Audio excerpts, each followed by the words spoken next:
Well, good morning. Happy Saturday. How's everybody doing? Oh, let me just get this in the chat. Hold on 1 second. There's the microwave. Can you tell the missus is a little excited to get breakfast rolling later today?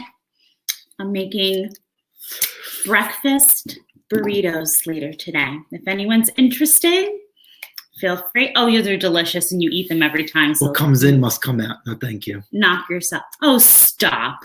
Little scrambled egg, bacon, a little tortilla wrap. We've got some home fries going. You love them, so cut that out.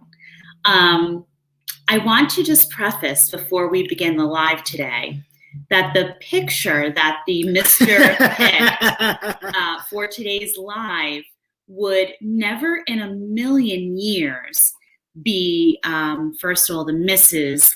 The missus would never allow me. Hold on. I don't know why you're making a mountain a molehill out of. I mean, a mountain out of a molehill. Proper English, love. The missus would never in a gazillion, million, trillion years allow that. Second of all, not my taste in dining room. What about furniture. the one time we fixed the snowblower in the entryway? And I was having heart palpitations the entire time that you were going to either ruin my entryway rug or splatter something on the walls. It was like we were performing heart surgery because I love you with every ounce of my being, but you and tidy don't exactly go in the same sentence. This was very early on. I mean, very, very early on in the stages of pate. Desperate times call for desperate measures. That was more along the lines of head gasket, my first valve job, and to make it worse, I snapped one of the head studs in the motor. So that's why I had to be done. It's too cold to do stuff like that. Yeah. And my father is here helping me, and he gets cold very easily. Very, very early. I mean, very, very. The infancy. Beyond infancy. Beyond infancy. Not even an embryo yet. So yes, but that would never. I don't know why she got upset. I don't know. I saw him post this picture, and I don't even want to implant ideas in your mind. Like, never. What are you gonna do when one day you're at work and I'm home on vacation and I'm just gonna do a live in the dining room fixing equipment? Never. What are you gonna do? Gentlemen who have been with us a while, you know the story behind my farmhouse table. This is from an 1800s chemistry lab, and in Stanford, Connecticut. Make a very nice workbench. And it is built very well. How many feet long is this? It could seat up to approximately 15 to 20 if we truly wanted. It is, how many inches thick would you say? It's like yay thick wide. It's probably like the ideal workbench, honestly. Him working on it, he would be, I don't even think living in the shed would be the proper disciplinary measures for him after working on this farmhouse table.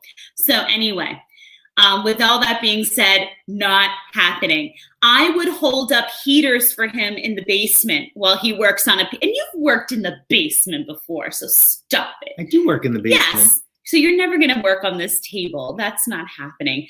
I also just want to preface that I had all plans last night, the Mr., and he can explain because we want to talk about branching out your hobby today also a little bit.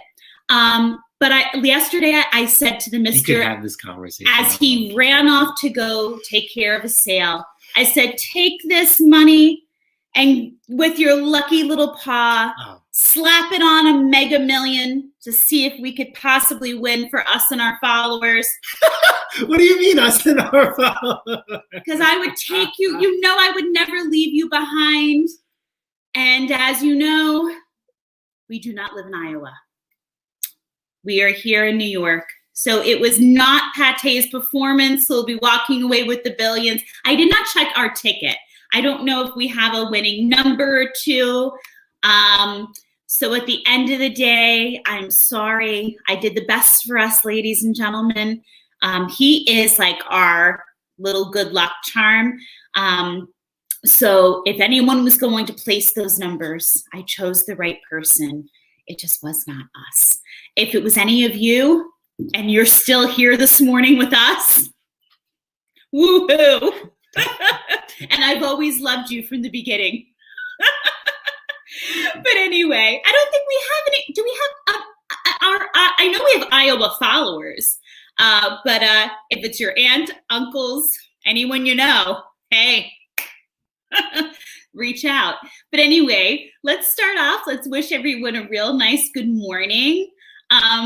As always, I have to say, I see a couple of names right away in here that's putting a nice big old smile on the missus' face. Mike from Lucky 7 Mud Mowers, good morning. How are you? Henry, I had big plans for our winnings for you and I.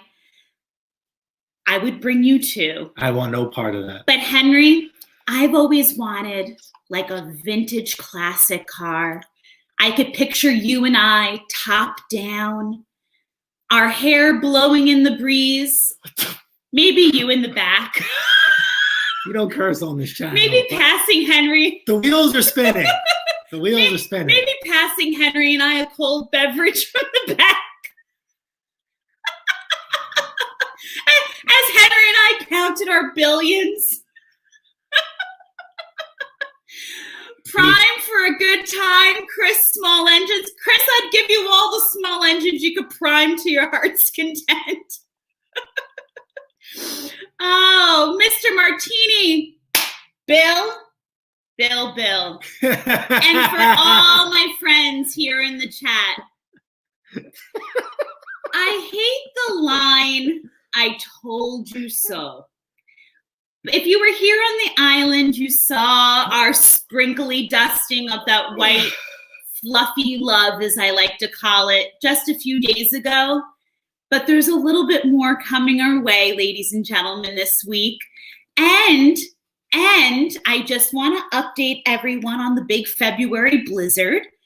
They're looking like the trajectory is moving from about that later first week of February here in New York to about the mid-section of the second week of February. But they are full stream ahead for that blizzard. So I forgive anyone who didn't feel comfortable pumping their angel wings on the last little dusting. I understand. What day was that? The grass could be a little bit hard. I'll post. Yeah, I know. I posted a picture on the community. It's on the community page, but I do expect some snow angels coming our way for these upcoming snowstorms. If you made any comments about no snow and you made a little wager with the missus. That's right. If you don't do Snow Angel, you're banned from the channel. Oh, stop yourself. In your defense, and I was wrong, you have to get the Mr. a smooch when COVID's over if you don't do your Snow Angel. There has to be a consequence. Why do I feel like there's going to be about 1,000 Snow Angel videos coming?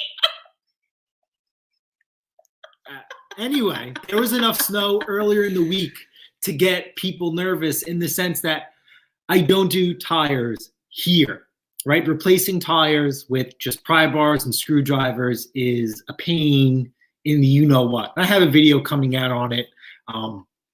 For me, it's just cost effective.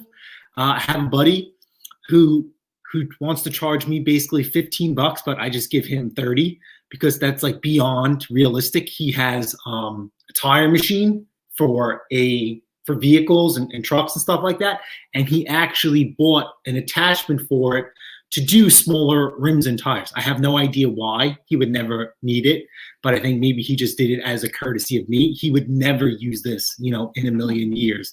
So I feel, because he tried to potentially do the right thing by me without even saying it, like I feel obligated, like I kind of sort of have to pay for that tool. I never asked him how much. We never talk about money. But if I get a tire tubed, okay, I was short on time and I ran out of tubes. I had a tire tube by a shop. It was $30. So for this guy to put 2 brand new tires, I was very happy for my buddy to do it. No big deal. And he was even nice because the rims were black. He even painted them. He even gave him a fresh coat because he watches what we do. And so I really didn't have to do anything. So to me, it's well worth it. So I have a tire at a shop that one of my coworkers was supposed to drop off. They usually drop it off in the morning at the end of my shift, hop on over, pick it up, over, said and done. He forgot to bring it over, which is fine. We were busy. I forgot to remind him. He forgot to do it. So I reached out to the neighbor who has the machine. I said, hey, man, listen, we couldn't get it done. I'm on vacation. I says, I'm going to bring it to the shop after work. And I says, listen, I'm not going to make a dedicated trip because it's by my job. If we have snow, then I will make a dedicated trip, pick up your tire and swing it on back and put it on the machine. So this snowstorm, he got panicky and he was messaging me, you going to come with tire? We're getting snow. And then I'm like, it's going to teeter out. Like it felt like I was, what do you say? Calming down. I don't want to use the word child, but somebody who was trying to make a mountain, a little panic attack. So then I just woke up this morning trying to go through the comments. Somebody else on Long Island commented on the channel that we're supposed to get snow Monday night into Tuesday. Did you hear about that? I've been telling you about this. That's not February.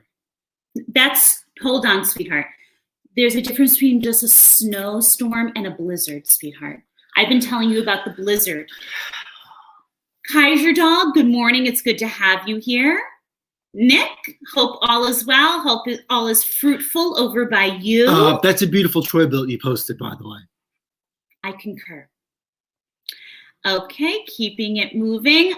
Uncle Ed, always a pleasure, honey. Good morning. I'm just trying to check the weather to see about this snow. I didn't even get a chance. They've been showing it now for approximately 5 days. I'm not sure where you've been. 50% chance. It was at 70. We've gone down to 50. So I am a little on the fence whether this is truly going to happen or turn to rain. But hey, right, 50, I'm watching. So this week, where's it the weekend? We're supposed to have an extremely, like they're saying, low 20s, high 30s this entire weekend. So a real cold snap here on Long Island. So might be a brew. Mr. McDonald, how are you? Good morning. Good morning, Roger. Fun things to do with Tech Sparky. Absolutely, good morning. As always. Thank you for being here. Craig, good morning. Well, looky who we have here. Ellis, thank you so much. I know you have so much going on right now between a lot going on. The house and YouTube. The car. It's a pleasure as always. Yes, I saw the two of you parlaying recently about the Hondas. Well, not for nothing. I say this over and over again. We're all, every channel is different in all their unique ways. I think the closest person to what we do here at Pat Taste Performance, in retrospect, as far as volume, is Ellis Mowers. So it's always good for me and him to parlay on multiple things. He does a lot of lawn tractors. So if you guys, are into that, absolutely. We were parlaying back and forth. We keep a certain amount of parts in stock here. And that didn't happen overnight. We just kind of figured as I started working on machines and started fixing and flipping, I need to know what I have here in the shop. Ellis was working on a lawn tractor and he made a statement and a bell went off in my head and I asked him a question about, there's 2 different camshafts for this particular engine that apparently goes wrong. So I asked him like, hey, do you keep one and one in stock or would you? And he's like, no, but maybe that's a good idea. So, this is just, general good feedback, back and forth. I am noticing though, Ellis, when I see the Honda, it seems, and I understand that. Yeah, I don't know. I beg your pardon, Ellis would never interrupt. A good Southern gentleman never interrupts. Ellis, I'm trying to train him. I really am. It seems like you like to keep your Honda a bit reserved.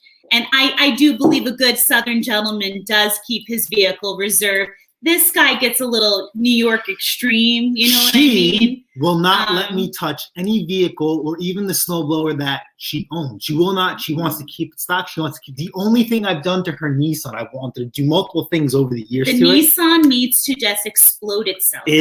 I stuck in a still in front struck tower bar. That's the only thing I was able to sneak in low key. Obviously her radio and the backup camera, and that's different. Okay. But as far as doing rims, something, tint, Sweetheart, can years ago when we first met, nothing, Okay, not even adding fog lights. Let me tell you something. Or the HIDs. I am not that type of girl. First of all, I'm not that type of girl.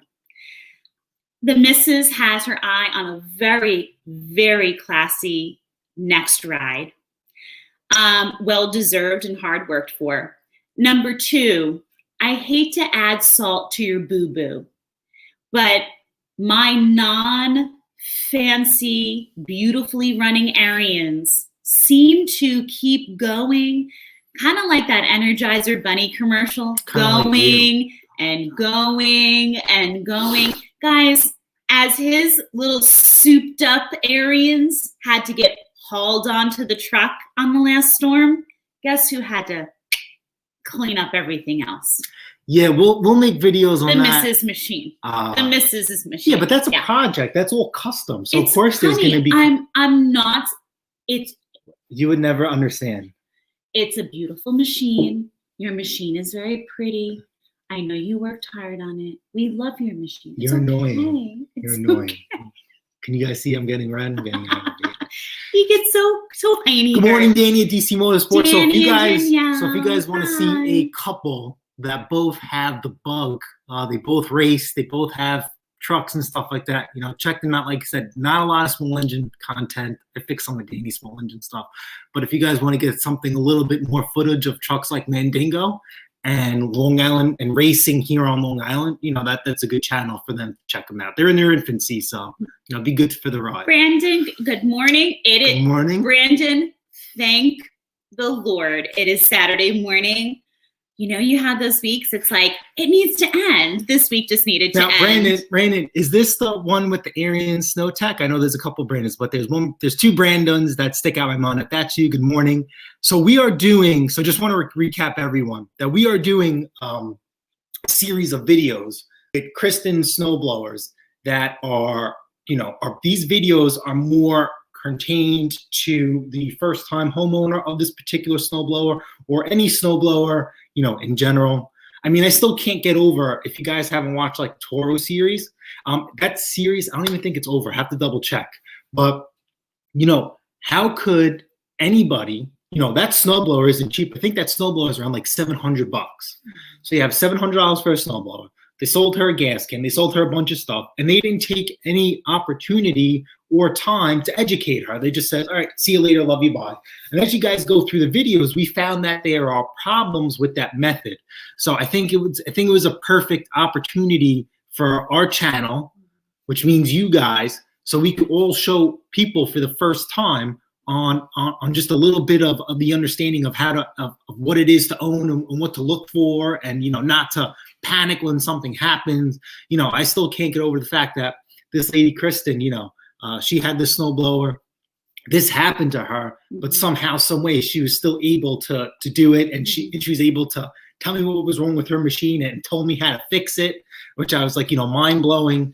So, I think I think this is the last week coming up, or maybe a week and a half of videos, and then we'll go back to some sort of regular scheduled, programming. But I think we're getting a lot of good, positive attention, a lot of feedback, and like I said, we really appreciate it. If I miss something, you guys got to say this, and that's why I made a mistake on the Toro, and the guy who actually owns the Toro, took the time to educate me about it. And then now I'm going to actually reach out to Miss Kristen and say, hey, listen, this is what's going on with your machine. Do you want me to fix it? It's not a big deal. The issue is the bail cable. We call it, the bail cable for a lawnmower. The blade, the cable, the handle to engage the augers, it's not put on correctly, and that's why it kept falling forward. And we don't, use single stages here, so I kind of sort of miss that curve. So if she wants me to redo the handles for her, there'll be no charge. Just make it happy, because I thought that was kind of, you guys look at the video, I was trying to pull it out. I thought it was annoying, but I didn't want to break anything, because it didn't come out as easily as I'm used to, like on a lawnmower. So I just let it be. Now I have to say, this conversation came up as far as, what do you feel comfortable saying? What big box store were these purchased in originally? You know what? I you never asked her. But a big box store in general, right? I have a feeling that it potentially came from a dealer, because why? I don't envision. We've never bought anything new to this capacity. Okay. I don't see someone at a big box store saying, "All right, you buying a snowball? All right, get the gas can, get the stabilizer. It's a Briggs and Stratton stabilizer in a pink bottle, and say, hey, you need all this. This is your snowblower starter package. See you later, love you, bye." I think this was more along the lines of potentially a small engine shop, but I will. Because here's the thing.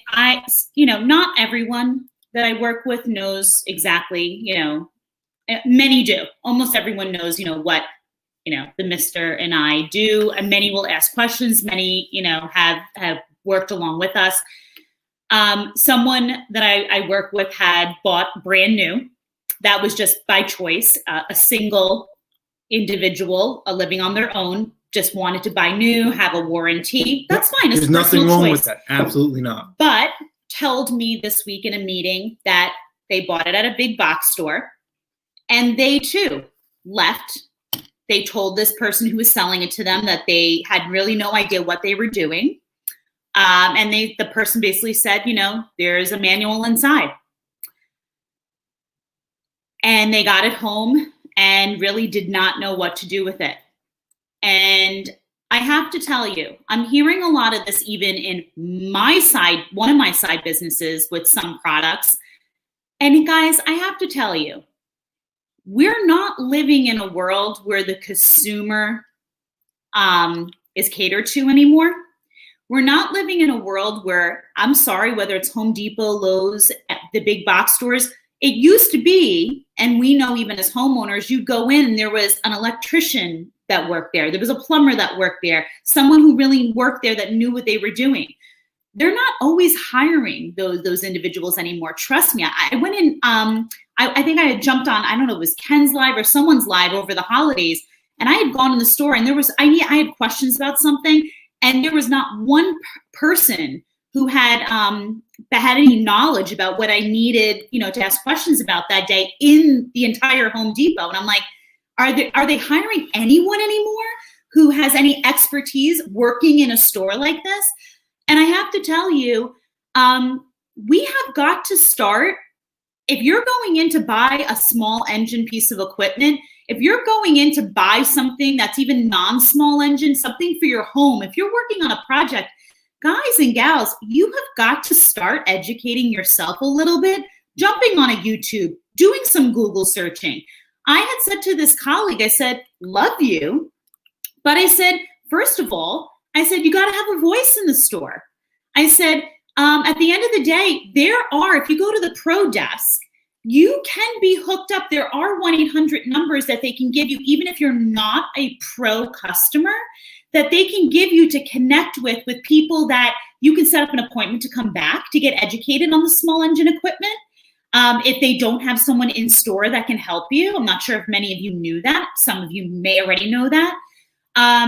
She does have an appointment to come back now to have someone. She has to lug the equipment back, but someone's going to help her. And you also have to do your homework. We can't go in and say, no one helped me. No one offered to advise me. I went home blind in how to do this project. You have to start educating yourself. We don't live in a world where the customer's right. They're going to cater to us. Guys, we live in a world where they want your money. They want to sell something to you, and that's it. So you can't sit there and assume that you're going to get this catered to experience anymore. And this is nothing against this customer, Kristen, at all.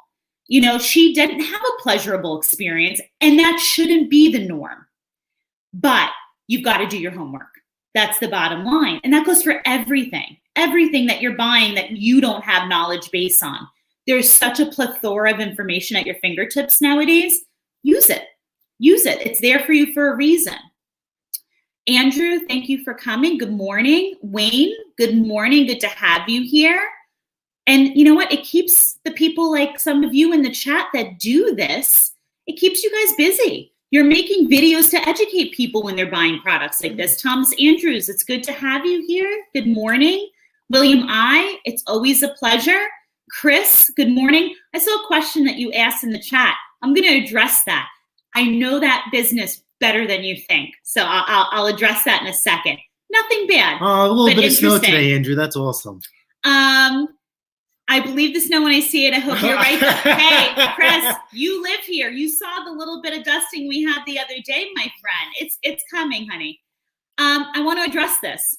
So all-weather tire, Chris, before I even knew, actually, we might have been dating at the time. So before I was Mrs. Pate's Performance, I actually worked not for all-weather tire at all. I was in education at the time, quite a number of years in, actually. But let's just say I provided a service for someone that owns that company. And so, you know, it really is no different than any other business, Chris. You know, he has a very profitable business going for himself, does very well for himself, very lovely family. But again, you know, at the end of the day, if you're talking about, you know, for the mister to serve his needs, you're really going to pay at the end of the day the same going rate. I think if we needed it, I have a friend, a colleague whose husband has a shop who's maybe 15 minutes from here. And I told the mister, he said himself, the mister could go in and do it himself if he wanted to. After the mister had his friend do it, which worked out just fine, my colleague said her husband doesn't even need to do it. The mister could walk in and do it himself if he really wanted to. So, you know, if his friend can't do it, it's silly for the mister to like walk into a small engine store or like an all weather. Why pay those kind of prices if he's got options? But nice business, nice family who owns it. Mm-hmm. I know them well. I used all-weather tire like a decade ago. Well, my first truck, it needed tires, and apparently they had, you know, the best prices. This was even before the internet came to life. But ever since then, I haven't used all-weather tire. I think I tried using them when I went to go put 19.5s on Mandingo. Yeah.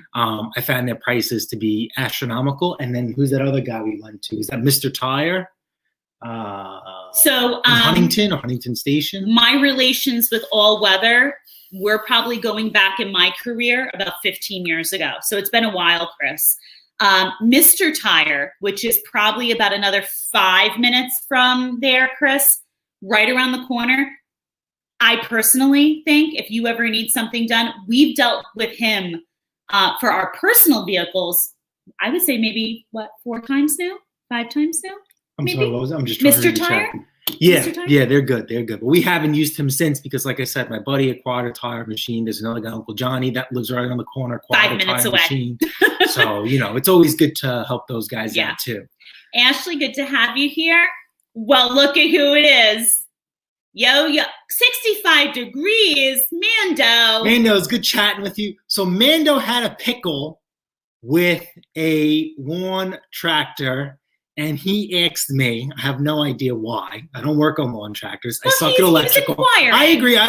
So I helped him out the best I could, and I couldn't understand. So, Mando, if I were you, I would reach out to, I think Ken Small Engines in the chat? I wasn't. Yes, he is. Yeah, reach out, hook up with Ken. Or, you know, if you want, ask your question again, and Ken could, you know, chime in. Great time for him to answer that for you. And a couple other guys here in the panel, you know, as well. Yeah, I just want to say, I was kind of like out and about in the house when they were talking. Mando, it's so great. You looked amazing. It seems like you're doing so well for yourself. Mando, I'm so happy. I love to see when people are doing well for themselves. They seem happy and life is going good. And that's all we ever want for everybody. So I'm really happy for you, buddy. So good to hear from you. And I hope you figure out what's going on with your tractor. Let's see. Kenny, good morning, honey. How are you? So Kenny, you're going to be the guy that's probably going to be able to figure it out for Mando, the tractor issue. If anybody can do it, I know Ken can.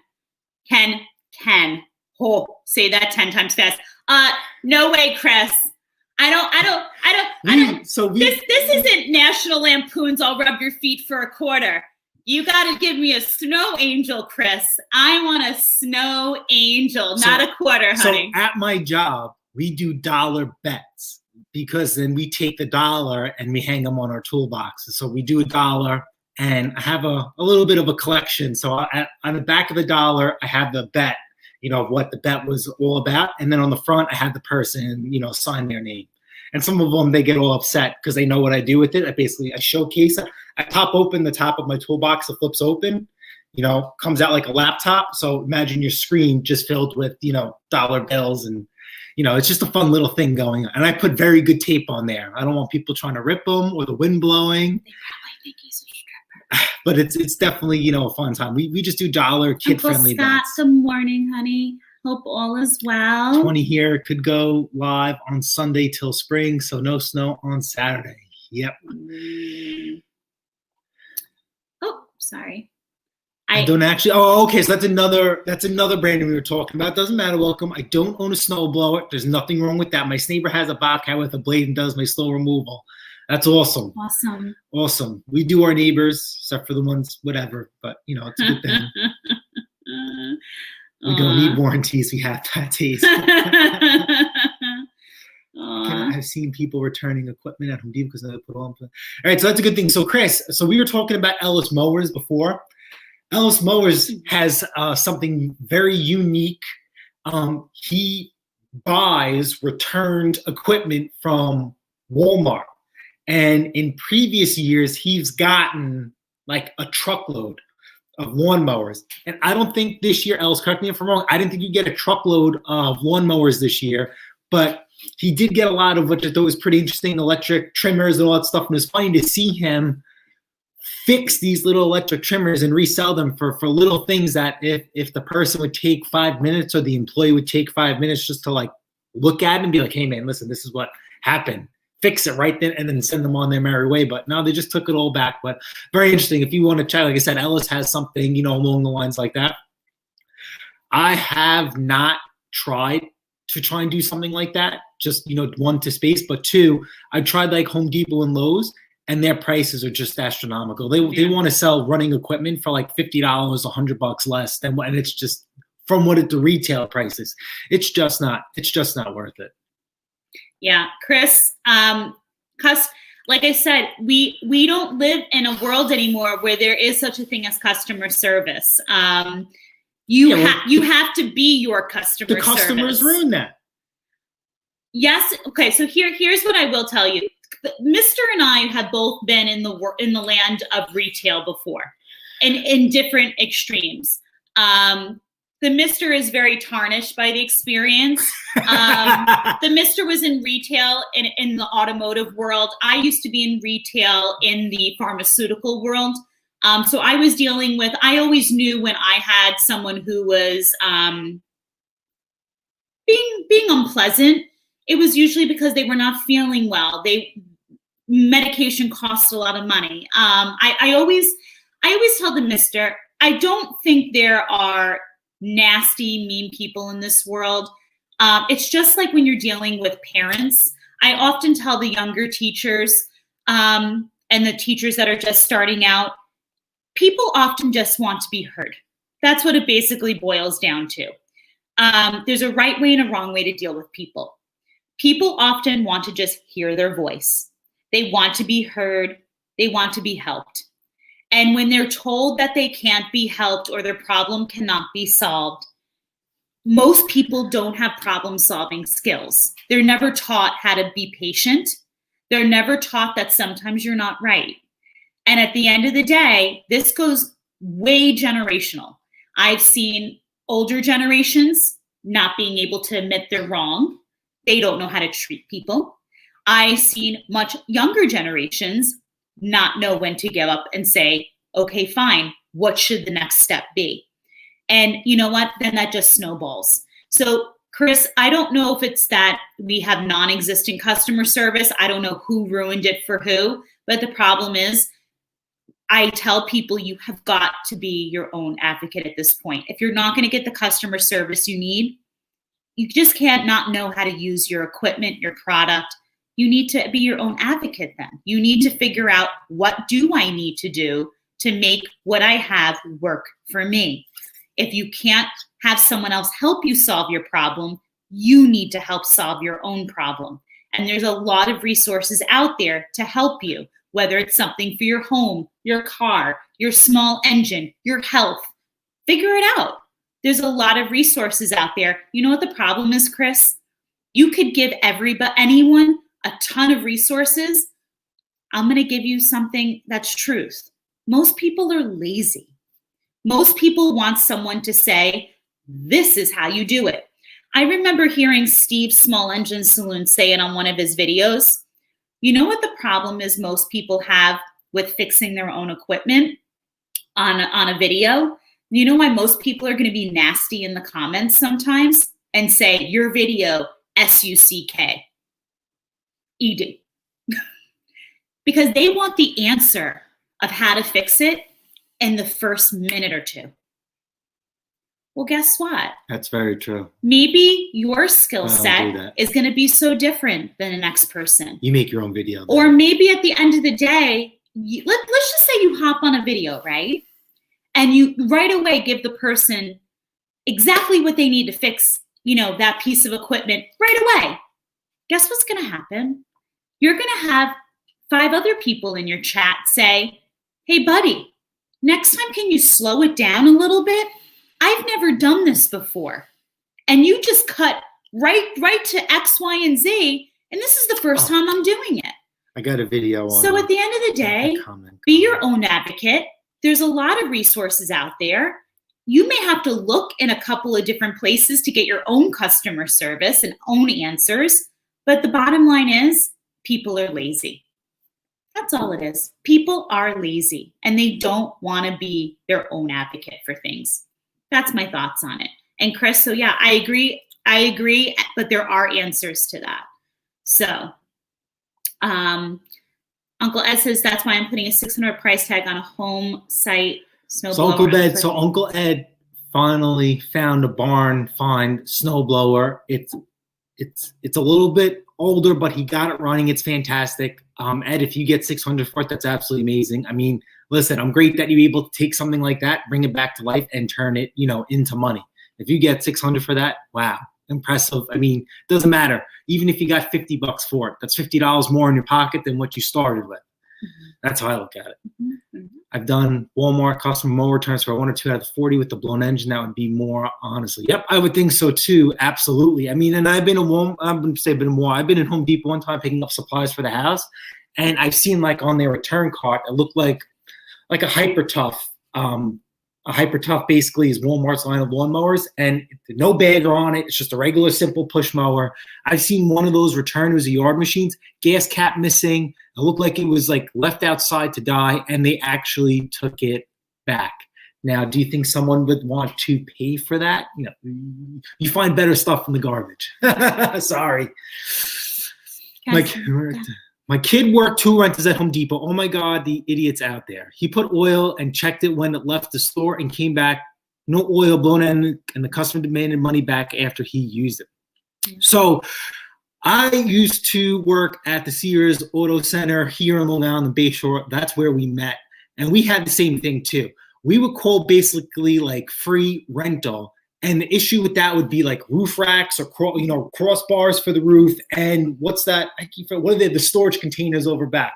People would go on vacation, have to take their kid to school, buy it, come back, buy it Friday, come back maybe Sunday night, because I used to work Sundays too, or Monday, and then return it during the week and say, oh yeah, I just didn't need it, didn't like the way it worked. But the box is gone, and you could tell it's been used. And Sears stuff is, we have to take it back, and you're just looking at them exactly what they did. And I feel that ruins certain aspects of it. So some of them probably even had my kid goes to UMass sticker peeled off the side, but we didn't use it. We didn't use it. It wasn't like that, but you could definitely. I'm being facetious. I'm being facetious. And the same thing with, Home Depot. You could tell that some people want a free rental for the weekend. They go buy this to do their job, and then, they return it. It's just. I know when the major eye opener for us was when we were doing home renovations. Alice, I don't know how things are down by you, but we saw people the floor sanders coming back. This didn't work. The thing's full of saw grinds and floor, and it's meanwhile, or the floor staplers, right, with the nail guns, and they did the whole entire job. So Nick is on Long Island like me. I have not. He has a beautiful Troy built like the one I did on our channel that I put up for 6, and he actually has his for 4. He has not gotten a message on it. Okay, so we have not had any messages on our machines either, except for low balls. We do have an Arians that's not on the channel yet, but it is done. It is for sale. Well, I think it's maybe been on the channel in some shape or form, but it's up for sale. And we're asking $6 for it, and we have gotten multiple $200 offers and less. This past week, we did happen to sell a snow blower. The person came from a little bit over an hour away, so I did have to give them, a little bit of a discount. It was hard for me, not to. One, because like I said, we haven't been selling, and I've had the snowblower for 2 years. So this makes, we start out with 40 snowblowers. We have one left out of that 40 lot to sell. So I gave them a $50 discount. They drove an hour away to get here. And believe it or not, I was talking to Ken about this. The primer bulb popped on it, the Toro Lawn Boy style. Yes. And this person was running later than they promised, so it bought me enough time that I tried to fix it, and I couldn't. And I ended up retrofitting a Tecumseh-style primer bulb on there. It wasn't pretty, not the way I wanted to do, but I kind of panicked, which I shouldn't have, and I made it work. So I think I might do a video on something like that. I think Tecumseh snowblower primers are very, very abundant, and the problems that we have with this Lawn Boy Toro setup is nowhere near what we have, with the Tecumseh, but it held. And that's all I know is I had a client online. I was working out of the back of the Honda. I knew that he was going for the sale. And all of a sudden I hear the garage open up. There's nothing like starting. Those 2 legs scurrying. Garage flies open. Honda slide. I'm sitting here working like, what the HE double hockey sticks is this man doing? It's like 8:30, 9 o'clock at night, and the neighbors do not appreciate it. And I'm like, I don't care. The snowblower has to go. But I wasn't running it. You had no I just choice. Started because, we had to disassemble the machine. I wanted to make sure the key was in the right spot and hooked it back up. I was a little panicky. And Nick, you can take this or leave this. But like I told this man. I'll give you 2 for it.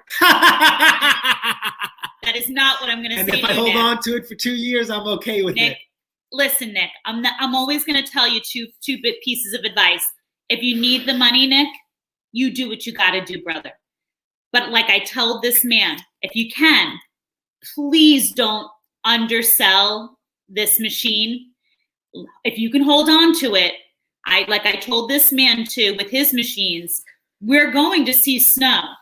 We really will. Whether you can sell it for this season or you hold it on for the next. Like I told him, don't undersell our machines. And Nick, look at us, 38 machines with the last storm.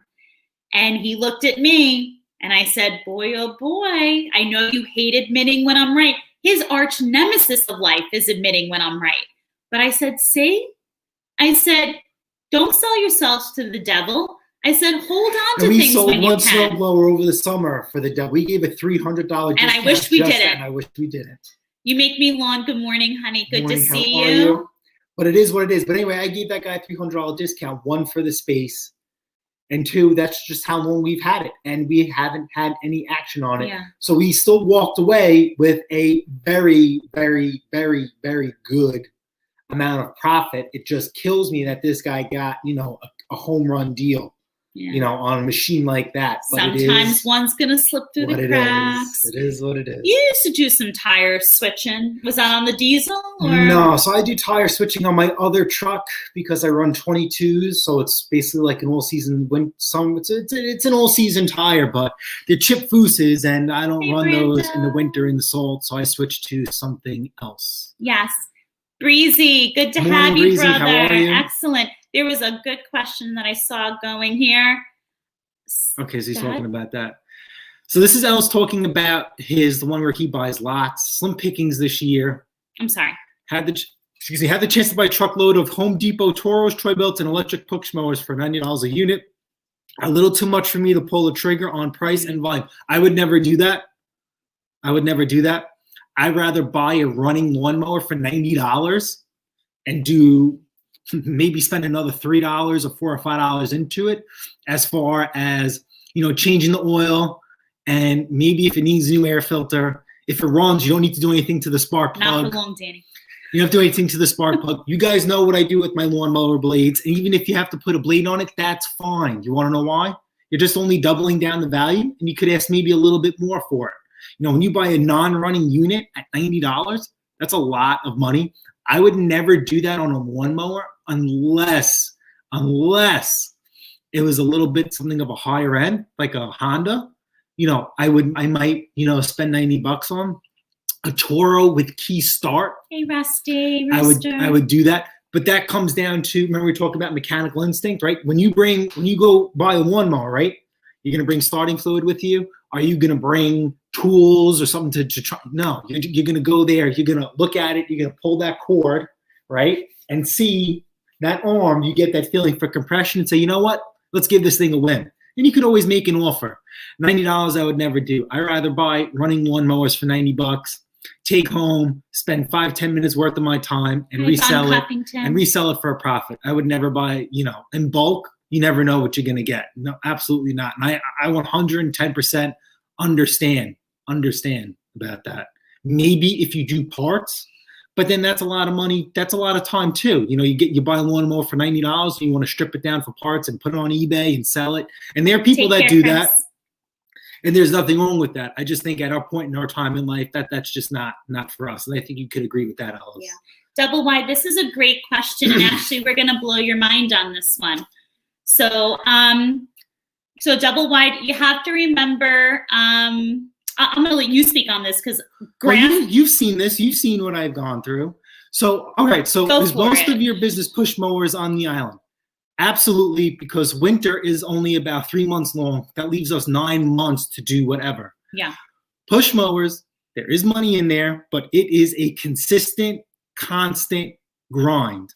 And when I see like channels telling people how to start their small engine business or whatever, and I want to roll my eyes and like, that's just the worst video ever. All right. You have to look deep down in your soul and you have to have some sort of motivation. And maybe we could talk about our motivation. That's more of her story. But, you know, you have to have a solid commitment to really, really hunker down and do what we do to the capacity, you know, that we do. That's success. You could have all the tools in the world. You could have the most beautiful setup in the entire world.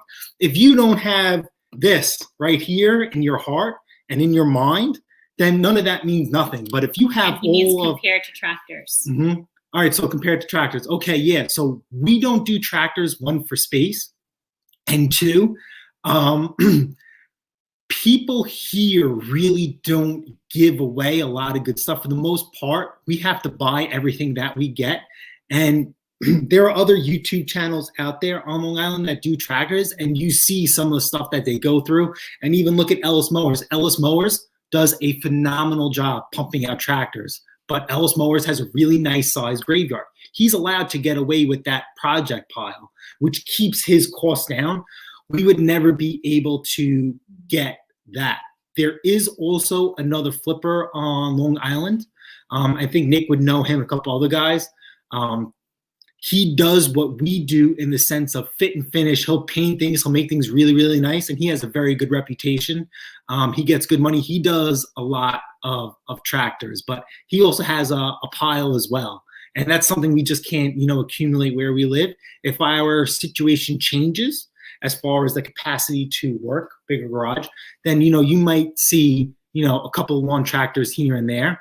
You know, I think lawn tractors and snow blowers go hand in hand. If you got one lawn tractor running at the right price, you know how many push mowers I have to sell to make up for that profit?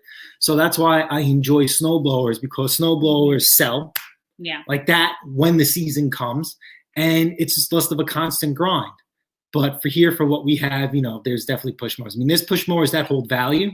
I don't know, you know, where you guys are, but there's a couple of push mowers out there that I sell for $500. No problem.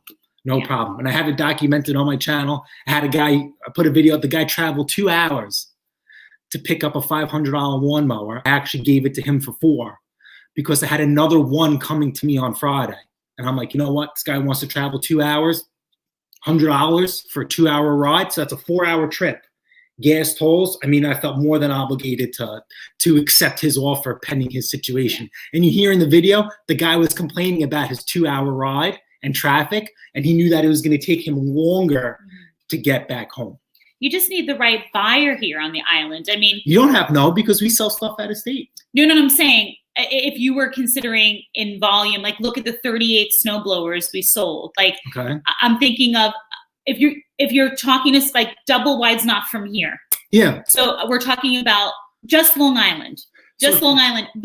Long Island's not made up of the open, wide spaces. There are parts of it where Nick is from, the guy who sells parts. Tractors out east. Yeah. There's more open land. Yeah, like where Ellis is, that's tractor land all day long. Like look where like Mick is from. That's not tractor land all day long. Yeah, that's mower land all day long. Mm-hmm. So, it's just also interesting to see where people are from and what there is a true calling for. Agree all day long that we have to sell multiple push to equal one tractor. I totally understand that.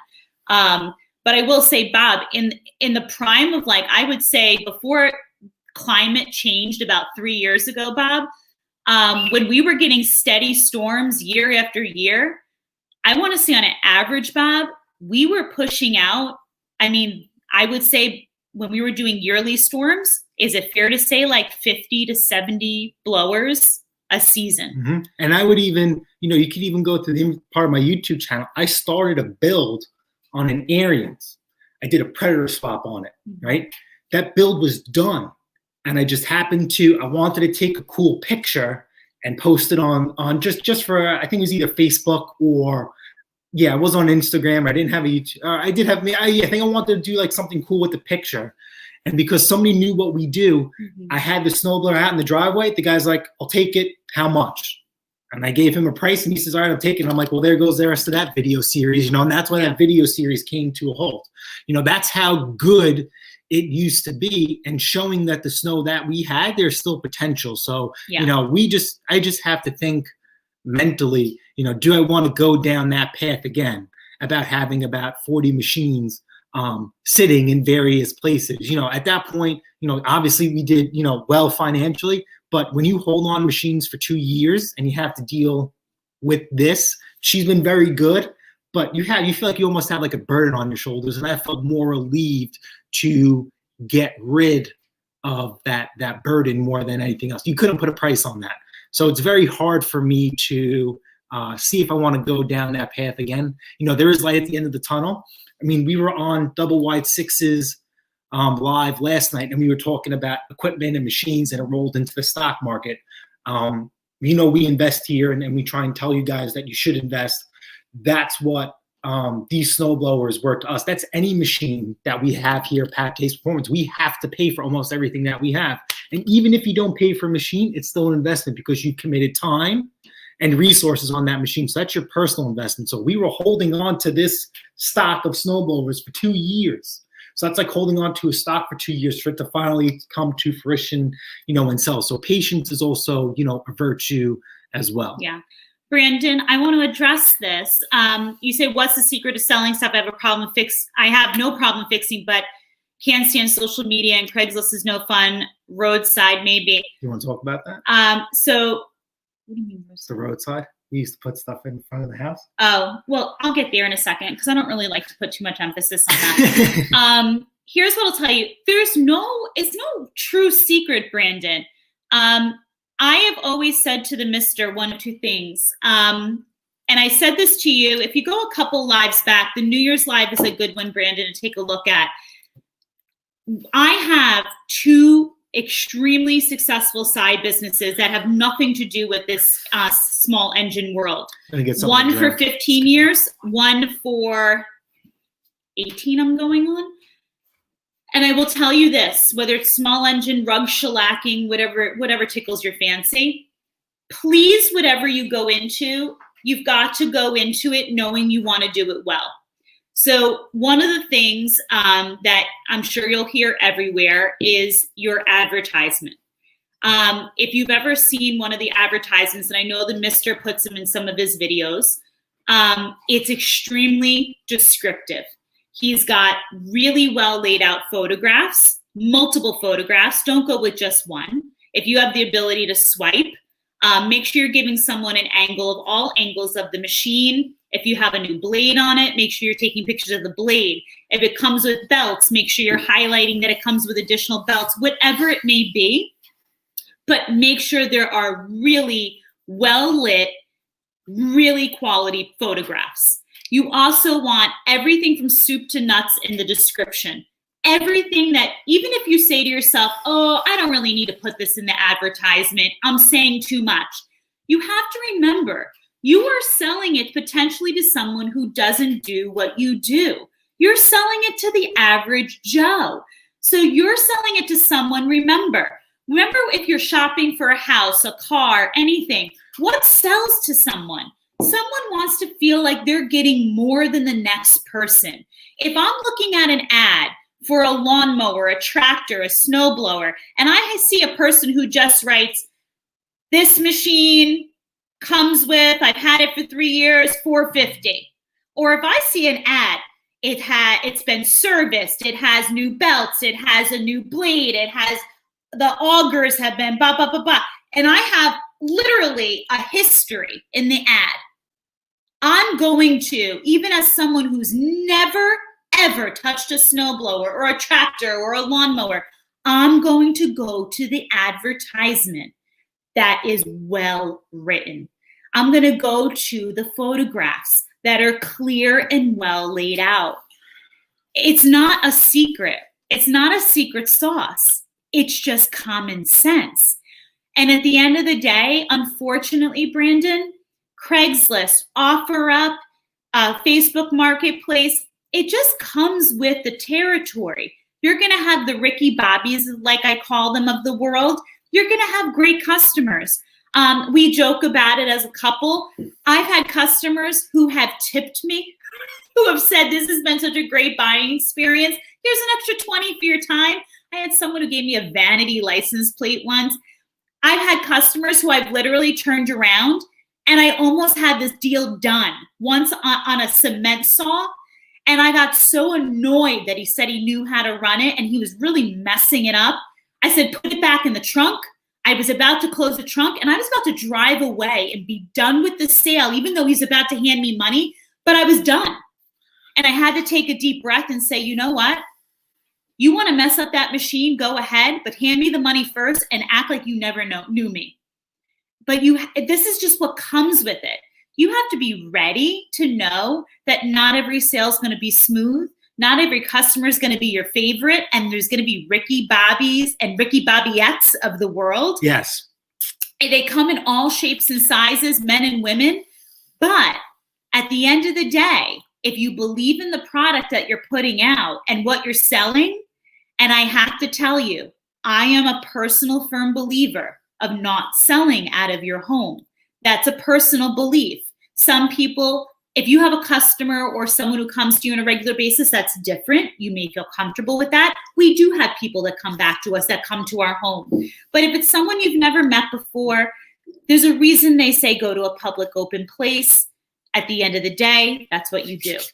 But your advertisement, your product, your photographs, that's all it takes. Mm-hmm. And I have to tell you, we're very lucky. We run and we work hard. The secret sauce is not being lazy. We run a really full day. Our day, we're up at 4:00 in the morning. We're both going to bed dead tired. We sleep really well at night, but we help each other out. Do you think he sold 38 snowblowers in less than 48 hours on his own? No, we're a team. But you guys see when I went through during the spring sprint due to COVID, right? I had to respect her wishes. She just didn't feel comfortable dealing with people. And I ran out of lawnmowers. So I had to be behind the phone. To the point where I had to buy lawnmowers off another flipper already running. You guys seen that video? And I went through those lawnmowers in 10 days. So what did that, achieve? But here, I'm gonna put a link to a description of one of my mowers that I have for sale. Click on that link. It's our Craigslist ad. And actually that mower's been on the channel. That's the one that she found for free, and we did a little thing with it. So that'll give you an idea of how we sell it. Okay, if you guys have seen KCB, who's very popular on Instagram, we love him. He was having trouble getting certain prices for his machines compared to us. And I said, hey man, listen, you're in a different state. Copy my word, ad for ad. And he's been doing that as well. He also does a lot of snow blowers. He even started to do a little bit of restyling, and he's been doing snow blowers the same way. All right, if you live on Long Island, I'm gonna be mad if you copy me word for word. But this is this link that I posted. Click on it, and hopefully you guys are looking at it, and then we could talk about it. So I believe when you sell something, right? And I make fun of people who sell certain things. You guys go on the community page of this YouTube channel, you'll see how people sell equipment here. And it's like, you gotta be joking, right? Yeah. Those mowers, those machines, even though you wanna laugh at them, you wanna hug them, you wanna embrace them. Those are those ads that you reference when people try and make like offers or try and negotiate. Like, go buy this one. And good luck with that. It's not serviced, it's in pieces, it's stuck in the weeds the whole nine. All right. So when you sell a machine, right, I don't divulge to people that I fix and flip. I do not. If you ask me, for the most part, I do have to answer that question honestly. Okay. But even though if you're fixing that machine, you have to give that aura that that machine, right? When you go buy a vehicle at a showroom, you go to Nissan or wherever, they have that window sticker on the side. What does that window sticker have? All the features, okay. And then they hit you with the price. Oh, okay, well, this thing has all these features. All right, maybe it's worth 30 grand. So here I am. I have a lawnmower out there for $300. That's a lot of money for a lawnmower. But why is it worth $300? Well, let me show you, or let me explain to you why. And I do have a couple of lines here and there, and that's only because it's Key Start. And there's going to be a couple of machines that are going to generate a little bit more money based on the brand and the color. Hint, hint, John Deere. Mm-hmm. Okay, nothing runs better than a Deere. I have a John Deere for sale. That's in there too. Everybody likes hearing the word Honda engine. Mm-hmm, we're in the dead of winter, and I have people wanting to buy lawnmowers from me, but it's not at the price I want, right? We had John Deere for $300. We have this lawnmower for $300. We have another Honda for $300, and we've been getting offers from $200 to $225. The answer is no. Sorry, it's not happening. I'll hold it for a month or two or a couple of weeks, and I'll just get full asking price. I'll give you a $50 discount if you want to buy it now, but that's about it. That's my bare minimum. I'll hold that thing. Absolutely not. These are some niche mowers, and even if they weren't niche mowers, you guys seen what we went through. Once that spring sprint hits, whatever you have will be gone. So this is why I double down that everything we do here, we service and we sell it because we ask good money for it. And when that lawnmower leaves our driveway, that lawnmower has the best shot, the best opportunity to get your return on investment versus to buying it from someplace else for maybe $20, $30 or $50 even cheaper. Yeah. Because there are places at $65 and up. There are guys that do what we do, and they advertise that they do services for $65. Well, you bought my lawnmower, and it already includes that $65 service. Mm-hmm. Meanwhile, you guys know how much it costs to really tune up your machine. Mm-hmm. So once you get good at it, you're going to get this rhythm where you can just start pumping them out. And that's what we do here. So it's really not a lot of time. So I believe you need to take 360 pictures, right? Because you want to give this person a good idea. You want to leave them with almost no questions asked. To the point when they come to the transaction, here's your money, see you later, have a nice day. Or when they start asking you questions about the machine, you want to sound educated. You want to give them all these options. You need to double down why this machine is worth that much money. And then when people make you an offer, Ellis knows what I do with some of my low bowlers. And then you guys see what I negotiate with some people. Like, listen, this machine is in great shape at no expense spared keeping it that way. And I just had it serviced and tuned up. And that cost incurred, it's none of their business how much that cost you, is factored into the price of the machine. Oh, yeah, I get it. Yeah, the lawnmower looks great. And that's why also a little bit of paint goes a long way, whether it's from a restyle to actually cleaning it up, right? What's the number one thing that happens to lawnmowers, right? The handles are all messed up, but it's not a terrible thing, but it's just from being used or just being moved around in the shed. Okay, one of the first things I like to do is paint the handles, because to me, that's the first thing they see, right? They grab that handlebar to start the machine. Where are their eyes? Oh man, these handles look in pretty good shape, low use.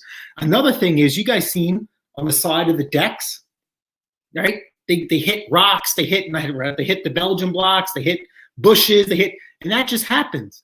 Doesn't mean the machine's worn out, but it doesn't hurt to just, smooth it out a little bit, give it a quick coat of spray, and see you later, love you, bye. Only certain machines you've seen are worthy of a complete breakdown restoration. Not every machine is worth a complete breakdown restoration, but I feel that every machine is entitled to some sort of love in some sort of way. And that's why we don't have any problems selling what we do here. Ken, I want to address this. We tell people that we want a 10-minute message before they're arriving. We give them a specific time of arrival. We tell them you have to message 10 minutes before they're arriving. Ken, I have 2 people within the last about a year and a half that arrived without telling me that they were coming. I made them wait. I also had a few people in the last couple of years, which, kid me not, did I not come home with an extra $10? Yeah. I charged them for showing up late, and they paid it. If you think I mess around with a sale, I do not. I kid you not. My answer to them is, my time is valuable. You better believe they gave me the extra $10 for making me wait at all, because they weren't going to turn around empty-handed. This third part of it all, he just nailed the ace on the head here. You can always tell the person when they write to you on OfferUp or whatever it may be, refer to the ad. Refer to the ad. Everything you need to know is in the ad. Well-written ad. And like he said, embrace the lousy equipment out there. Please make sure when you're going through, if you're someone who buys and flips, please make sure that you do keep track of someone who's selling something similar to you. Because when I get a low baller, and Ellis, I agree with you, OfferUp is like the vein of my existence. It is horrid. Ever since they switched over from the neck, they combined it was terrible. But I will tell you, my famous lines are 2 things. If I know someone else is selling something similar to me out there, I will let them know. By all means, take your budget and go there. Or I give them the line of, when your budget increases, let me know. Mm-hmm. I'm not budging on my bottom line. And how many people in the last year, let's talk last year, they turn around a couple of days later, typically, all right, fine. Mm-hmm. Let's work out a deal. See, there's a reason why people travel out of state. So we sold the Snow Commander this week, right? The lady actually came a little bit over an hour away. My buddy Brian, love him to death, very good relationship, we're friends. He has the same Snow Commander for sale at $50 cheaper. And he started to paint and touch things up like we do. We're very similar, but he doesn't want to do a well-written ad. He says it takes too much time. Well, guess who sold their Snow Commander for more money than what he had his listed for? And his was in the same condition. Us. Because our ad is more in depth. I want to go over, the more that you seem educated about your machine, that's like some sort of ownership. The more that they see, oh wow, man, this thing was well taken care of. This guy knows this machine inside and out. And that's why you get, why are you selling this? Why are you selling this? Why you know what this machine look? Why are you selling this? So that's why we get a lot of questions like that. Now, as far as selling, okay, I hate dealing with people. So we split up selling. So that's where our team effort comes in. So we do Facebook, OfferUp, and Let Go. Used to be whatever, So she used to do Let Go and OfferUp, and I used to do almost everything else. But it would be Facebook Marketplace, Craigslist. Now it's OfferUp, And, that's it. Once in a blue moon, I'll just put stuff for sale on Instagram. But I just put it up just to show, that some of the stuff that we do here. I have never sold anything from Instagram. People have asked me, do I ship? Because a lot of Instagram is out of state.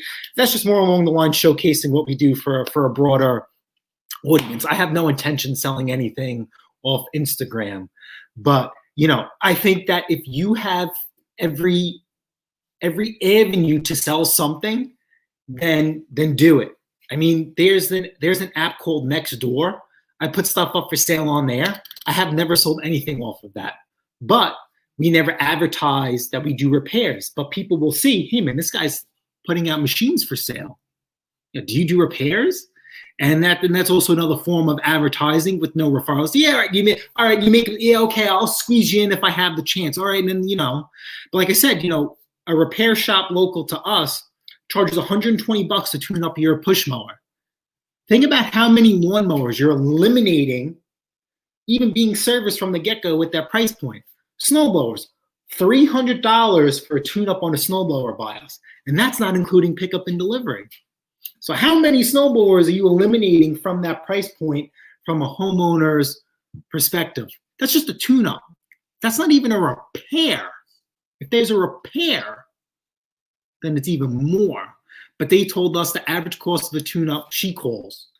I typically call like once a season. Mm-hmm. I just kind of like to gauge the prices, see where they're at. So they go. A few places. So selling one more time, 360 photos, a well-written ad, leave no stone unturned. If you service the machine, please, for the love of God, put that in there. Mm-hmm. You are doing yourself a disservice. You are devaluing your machine by not including that you serviced it, mm-hmm. and you explain it. And you better damn well tell the truth, because you guys seen some of these people come because we do sell things for. They treat it like a '69 Yanko Camaro matching number serial 1 of 1. You guys seen it, but then you've also seen that we haven't done anything to a machine and we just sell it, just whatever. And they still give it the same inspect. Like, guy, this is a $50 lawnmower. What are you doing? You should be happy for $50 that it runs, starts, and cuts grass. You should not be turning this thing upside down, inside out, checking if this wobbles. You're like, look at that. This is a $50 lawnmower. Okay. So they have, but anyway, go along that line. We don't pay for anything. We don't pay for advertisement. We don't pay to have our machine sold. We just put who's it out selling there. The same equipment out there, if anyone is. Mm-hmm. Also know if no one else has something like what you're selling out there. If Yep. you've got the diamond in the rough, ooh, I love when we have one of a kind. And like I said with her, when someone makes you an offer, don't be afraid to take somebody else's lawnmower. Be like, you know what? This is what you're going to get for your offer. Take this one instead. Or, okay, you want to buy this lawnmower for $130? All right, but for $20, this machine's already serviced and ready to go. His machine still needs service. And that's going to cost you about X, Y, and Z. Yeah, call your local repair shop. It took us a couple of years to figure out how to get a response for almost anything and everything. And also took us a couple of years to actually find our niche for prices. Look, this is our third year or fourth year doing this, the capacity that we're doing. Yeah. And just by Ellis and a couple of you guys seen, you guys are making fun of me. I seen this on Roy's the Boy, another YouTube channel. He paints his lawnmower blades. That's just the way he does it. And I thought of it as, what? Sometimes you work on a lawnmower or a project and it sits, and that just happens. And I've had a few times where I service the machine, sell it, put it up for sale, and it sits in line waiting to be sold for a week or two. Well, what happens to that edge, that fresh edge on the blade? It gets rusty. And I've had people, I thought you said it's been serviced, the blade is rusty. Well, when I sharpened it, but it's been, you know what? Now I thought 99 cents of spray paint, and now I turned it into reconditioning the blade. Bye, and Bob. See you later, Bob. And it increased my price on mowers from $5 to $10 per machine. And that's just 99 cents of spray paint and 5 minutes of your time. All right? As you're servicing the machine, you guys seen to pull the blade off, wire wheel it, put an edge on it. It's a quick dry paint, hang it, do the oil change while the blade is drying, slap back on. It's done. It's done. So perfect. So hopefully you guys learned that. I think maybe we've talked about this a few times. Maybe we'll do a dedicated video to a certain extent about this. I'm much cheaper than repair shops as I can afford working out of my workshop as a sideline to my full-time employment. Yep, that's absolutely us. Yeah. And that's why you guys see, that's why with us, we'll take on equipment that the repair shops won't. Yeah. And Bob from Double Wide, we were talking to him last night. He's about that too. And that's what we offer. You know, you're technically supposed to be a little bit cheaper than the big shops. You should be. So Dick, when I'm calling for prices for service and things of that nature, I'm calling, I have a couple of locals that I'm calling.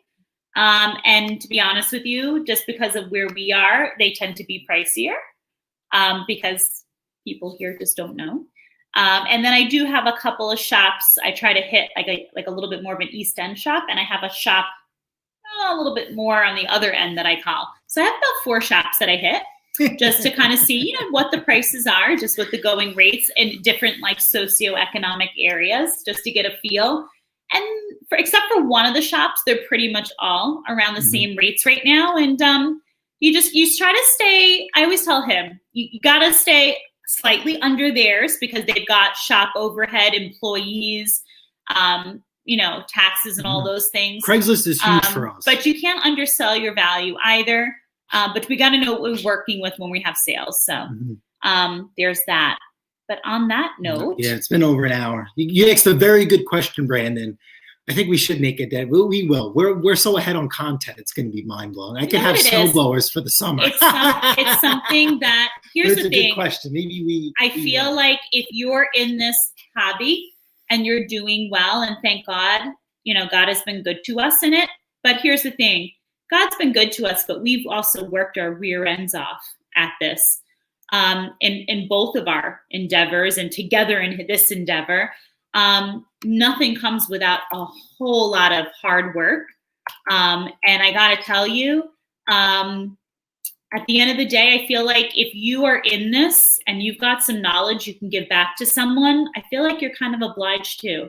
At the end of the day, if you could help someone else be fruitful in their labor, but I'll say this, and I'll say it time and time again, you could lead the horse to water, but you know, the work's got. You can't force them to drink it. You can't force them to drink it. You could give someone all the tips and secret sauce in the world, but it takes hard work. So at the end of the day, you know, on that note, I hope everyone ends up having a wonderful week. If you got anything away and some empowerment for your side hustle hobby, that's wonderful. I hope you stay well, stay kind to each other, and just work dang hard. That's really what everything in life kind of boils down to. Be your own advocate, work really, really stinking hard. Nothing should be or will be handed to you. And we are always rooting for you because we appreciate you. So on that note, we'll just do this. Nathan Kenny, he reached out to us. Him and his son are father-son team, and they started doing what we do. And they post a lot of cool father-son projects, and that's a great relationship that they're building. So keep up the good work. I'm always following you guys, and I really enjoy everything that you guys share. I still owe you guys a couple of impeller kits. I have not forgot about that, 110%. We had an idea, but we got lost. We were going to try and do something nice for your son, but we'll figure, you know, something out. With that being said, I'd like to appreciate everybody coming along for this live. As always, thank you. Have a wonderful weekend, and just remember to continue to take care of each other. All right, guys. Later. There we go.